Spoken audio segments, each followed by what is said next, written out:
David Ogden Stiers had done this perfectly lovely thing during the filming, and so those moments, and my last words to Harry in the script, there were certain moments.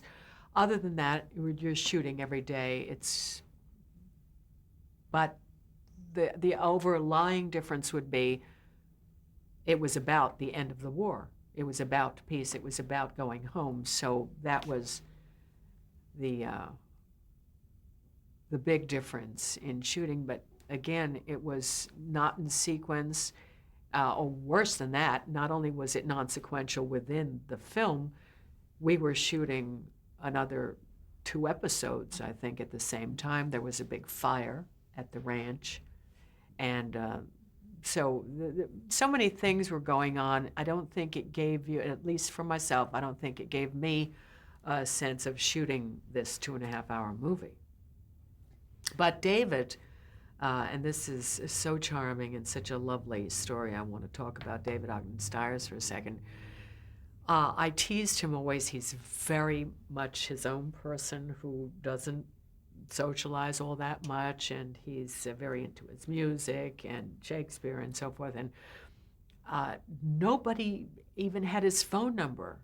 We didn't really have an address. We got him through his agent, and we were all so chummy. And I mean, it wasn't that he was unfriendly. He was wonderfully friendly. He had his own nickname for me, and we loved working together. I know we did. He called me Letitia for whatever his crazy reasons. Anyway, so I would tease him about it. I said, I don't know how to get you. If I need to call you and invite you to my house to a party, or I don't know how. And I would tease him about this all the time. And in the episode, in the movie, she's very angry with Winchester because he's so petty about her having to return a book. And he doesn't feel it's petty. He thinks, things should be borrowed perhaps, but then returned to the rightful owner. And, he was doing his Winchester and I was doing Margaret.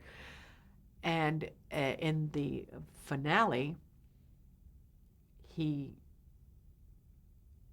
wants Margaret to have the book as a memento, and he's about to give it to her. And the Winchester inscribes it probably to Margaret. And David handed me the book when it was my close-up. And I opened it, and it was to me, and it had his phone number. And I looked up at him. I mean, if you want to, when you rewatch the movie, you will see that was my reaction was based on what David, the actor, did to Loretta, But we were able to do things like that. And for Harry, who's still, the love of my life, they wrote for Margaret, who had a very special relationship with Sherman Potter. He was kind of, in a way, the father she never had, or the fatherly warmth that she never had from her general father. And he was her commanding officer. He was her friend. He was her teacher in a way. He was so many things, and in real life, her colleague as well.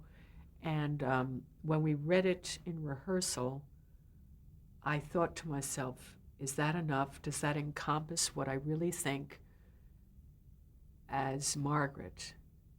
And then I thought, no, that's it. Nobody could write it better than that or say it better than that. And it was so simple. It held all my feelings about him. And it was, you dear sweet man, I'll never forget you. That was it. It was, the world was in there.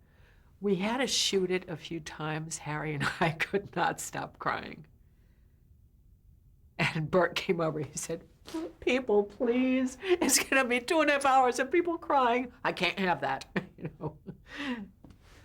Um, um, I have, in fact, this lovely photograph of, of Harry and me shooting that scene, and we must have been waiting because our heads are touching together, and we look like we're trying to pull it together. And it's one of my favorite photographs I have framed in my house.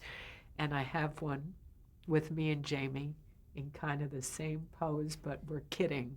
You know, I'm like kind of giving him one of my clinger, "Don't you even think about doing that."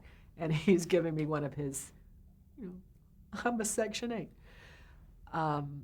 But it was so kind of funny that the nose-to-nose shots, you know, that I had with the two characters. So that I think it was more those moments than I'm shooting a movie about saying goodbye, etc.